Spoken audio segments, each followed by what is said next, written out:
నరేంద్ర మోదీ 11 ఏళ్ల పాలనపై కాంగ్రెస్ జాతీయ అధ్యక్షుడు మల్లికార్జున ఖర్గే విషం చిమ్ముతున్నారని ఆరోపించారు రాజ్యసభ సభ్యులు లక్ష్మణ్. మోదీ విధానాలు, కులం, వస్త్రాలపై రాహుల్ గాంధీ అవహేళన చేశారని ఫైర్ అయ్యారు. ఆపరేషన్ సింధూర్ తర్వాత భారత రక్షణ రంగ ఉత్పత్తులకు డిమాండ్ పెరిగిందన్నారు. కుటుంబ కలహాలు, ఆస్తుల పంపకాలు, వారసత్వ రాజకీయాల వల్లే బీఆర్ఎస్ లో కొట్లాటలు జరుగుతున్నాయని ఆరోపించారు.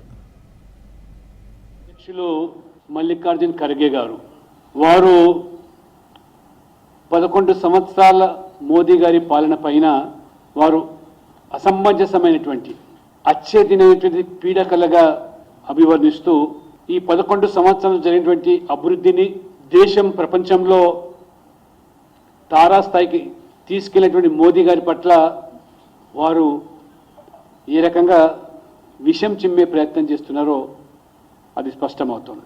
రాహుల్ గాంధీ గారు అనేక సందర్భాల్లో మోదీ గారి యొక్క విధానాల పట్ల, ప్రభుత్వ పనితీరు పట్ల జీరో టాలరెన్స్ అని కరప్షన్ పట్ల మాట్లాడకుండా మోదీ గారిని కులం పేరు మీద దూషించడము, వారు వేసుకున్నటువంటి బట్టల మీద కూడా విమర్శలు చేసే స్థాయికి దిగజారి కోర్టు ద్వారా మొట్టికాయలు పడ్డప్పటి కూడా వీళ్ళ ఆలోచన సరిలో మార్పు లేకపోవడం, ఈ మౌలిక సదుపాయాలు, జాతీయ రహదారులు, రైల్వేలు, వైమానిక రంగము ఎందులో చూసుకున్నా మీ కాంగ్రెస్ పాలన కన్నా 100 రెట్లు పైగా మెరుగ్గా ఇవాళ భారత వైపు, మోదీ వైపు మనం చూస్తూ ఉంటే ఇది భారత పౌరులుగా ఇది మన ప్రతిష్ట కాదా?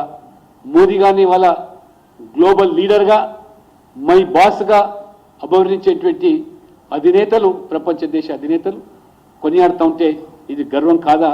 మరి మల్లికార్జున ఖర్గే గారు మరి ప్రశ్నిస్తూ ఉన్నాం. ఉరి దాడుల తర్వాత సర్జికల్ స్ట్రైక్స్ కానివ్వండి, పుల్వామా తర్వాత బాల్కోట్ వైమానిక దాడులు కానివ్వండి, ఇప్పుడు పహల్గామ్ దాడికి ఆపరేషన్ సింధూర్ కానివ్వండి, కాంగ్రెస్ హయాంలో ఏనాడైనా మీరు ఈ రకమైనటువంటి మరి జవాబు చెప్పారా?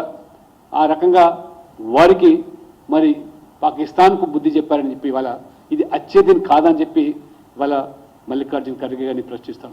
అతి త్వరలోనే 3వ ఆర్థిక పెద్ద దేశంగా మారడము, 2047 వరకు వికసిత్ భారత్గా ఏదైతే మోదీ గారు అడుగులు వేస్తున్నారో ఇప్పటికైనా మల్లికార్జున ఖర్గే గారు వాస్తవాలు గ్రహించి భారత ప్రజలు మిమ్మల్ని నమ్మే స్థితిలో లేరు.